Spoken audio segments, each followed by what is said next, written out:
Hey there, Russ from Brick and Friends here. Today, we're going to do a quick unboxing of this Kasa Smart Wi-Fi light switch.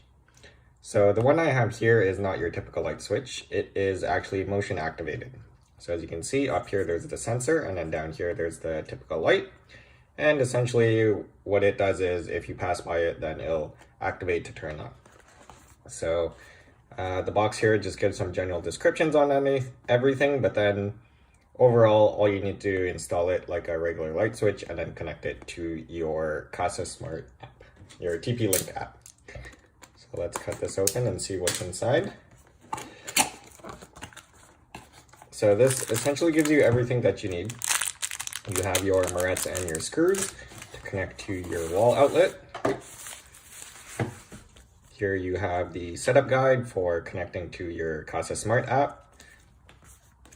Some labels for your wires if you need that. An upgraded plate if you're only putting this in a single gang wall box.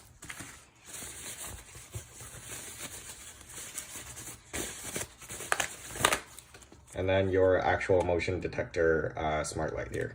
So one thing to note is that this is pretty chunky. It does fit in regular wall boxes, but do note that you might or you should consider essentially allowing the wires to fit behind this. So that's the quick unboxing of the Kasa motion activated Wi-Fi light switch. Until next time.